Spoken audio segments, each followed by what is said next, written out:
I'm Shreya Sethi and I'm your social science teacher. Today we are going to study social science geography chapter number 3, water resources. In this chapter we are going to learn about the significance and distribution of water, about the problem and scarcity of poor quality of water, and also we are going to learn about how to improve the quality of water and conserve it.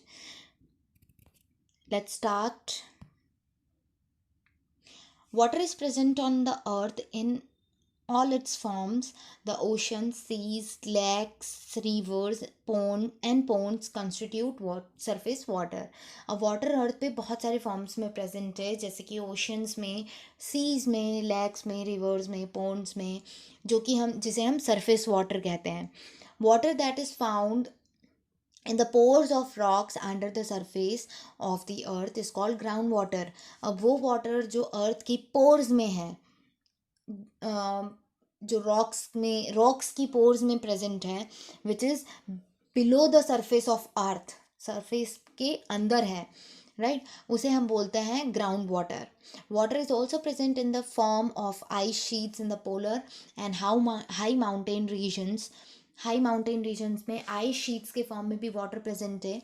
Water vapours in the air is a gaseous form of water on earth. Water gaseous form में भी present है as a vapor, water vapor जिसे हम बोलते हैं. Water supports all form of life on earth and is very important natural resource. अब water हर form की life, हर तरीके की लाइफ को सपोर्ट करता है, राइट, और ये बहुत इम्पॉर्टेंट नेचुरल रिसोर्स है. In fact the term water is synonymous with life, और हम बोल सकते हैं कि वाटर लाइफ का सिनोनियम बोल सकते हैं कि दोनों सिनोनियम है, right. Now significance of water. Significance means importance of water. What are the importance of water? Why water is so important to us? Water is very precious natural resource and is useful to us in number of ways. अब बहुत precious है water, और ये number of ways में हमारे लिए useful है. कुछ वेज हम पढ़ रहे हैं, right. First one, we use water for our domestic purpose like drinking, cooking, bathing and washing. Yes, then water from rivers and lakes is used for irrigation, thereby helping agriculture. Underground water is drawn through wells, tube wells, and used for both domestic as well as agriculture purpose. अब reverse और lakes की help से हम irrigation करते हैं, right, और agriculture में हमें काम आता है. फिर अंडरग्राउंड वाटर को भी हम वेल्स और ट्यूबवेल्स की हेल्प से क्या करते हैं, बाहर निकालते हैं और डोमेस्टिक और एग्रीकल्चर पर्पस के लिए यूज़ करते हैं. Next is water is required for our industries too, for cleaning and cooling the machines. When water fall from a height, as in waterfall or dam, it can be harnessed to generate hydroelectricity. Water की help से waterfall पर since water जब height से गिरता है तो उसको हम हार्नेस करके हाइड्रो इलेक्ट्रिसिटी जनरेट कर सकते हैं.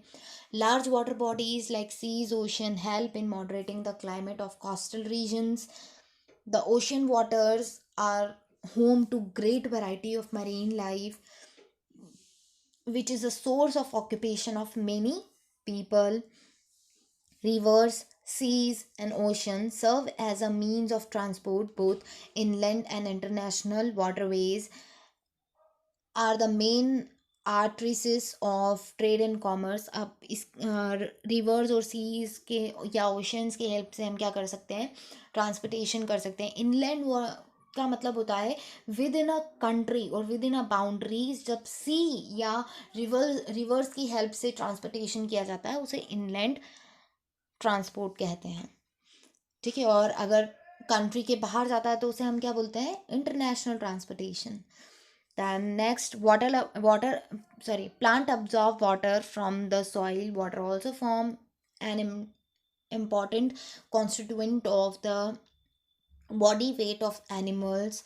The water vapor in the atmosphere is responsible for providing all the fresh water on the earth through precipitation. तो ये सब जितने भी सिग्निफिकेंस है हम अभी तक पढ़ते हुए आ रहे हैं, हमने सिक्स्थ में भी पढ़ा है, सेवन्थ में भी पढ़ा है, और एट्थ में हम एज अ कंक्लूजन देख रहे हैं, राइट। तो ये सारे इंपॉर्टेंस हम पढ़ चुके हैं. The next topic that we are going to study is distribution of water. Although about two-thirds of Earth's surface is covered by water, very little of it can actually be used by us. Although one third जो अर्थ का portion है वो water की surface से covered है, लेकिन फिर भी वो हम कंज्यूम नहीं कर सकते हैं. बहुत लिटिल अमाउंट में जो वाटर प्रेजेंट है अर्थ पे हम उसे कंज्यूम कर सकते हैं. Then about 97% of Earth's water in the ocean and seas. 97% water है ओशंस और सीज में. दिस इज सलाइन वाटर, और वो वाटर कौन सा है? सलाइन वाटर है, and is not suitable for human consumption, जो कि ह्यूमन कंजम्पशन के लिए suitable नहीं है.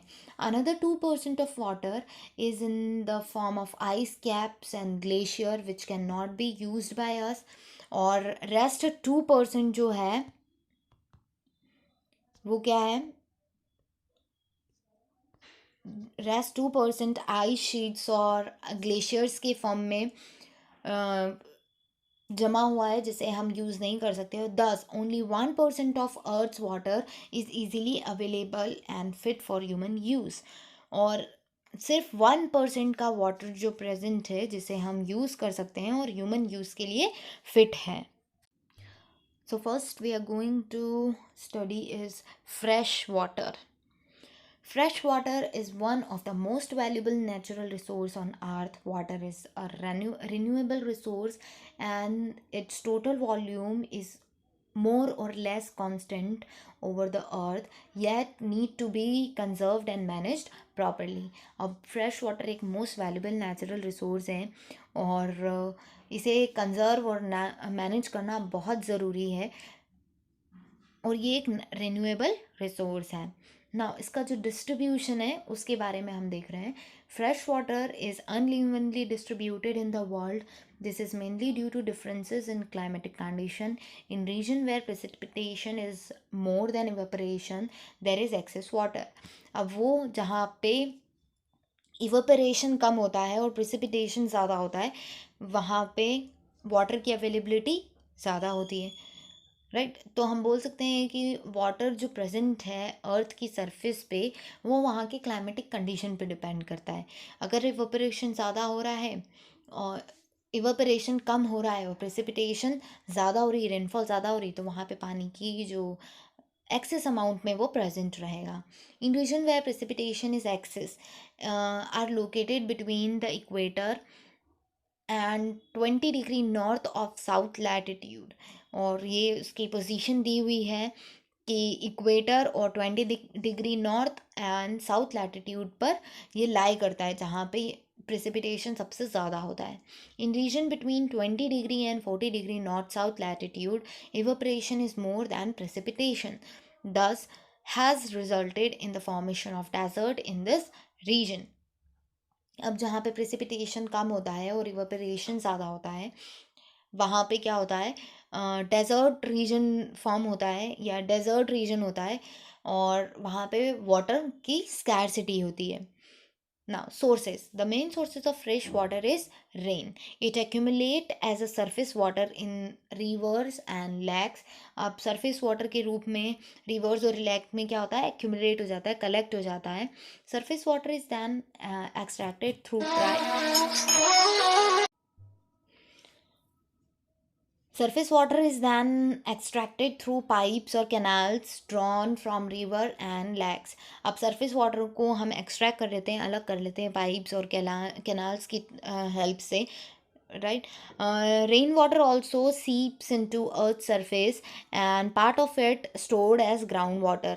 अब रेन वाटर ग्राउंड में भी स्टोर हो जाता है, अर्थ के सरफेस में वो क्या करता है, पोर्स में जाकर कलेक्ट हो जाता है, जिसे हम ग्राउंड वाटर कहते हैं. The upper level of ground water below the earth surface is known as water table. Now जो ग्राउंड वाटर के अपर लेवल है, upper level of ground water below the earth surface, earth की surface के below जो अपर level है water का, उसे हम वाटर टेबल कहते हैं. It varies from season to season and from place to place. अब ये वेराई करता है, ये चेंज हो सकता है, उसका जो कंटेन है वो प्लेस टू प्लेस डिफरेंट हो सकता है और सीजन से सीजन भी चेंज हो सकता है. Scarcity of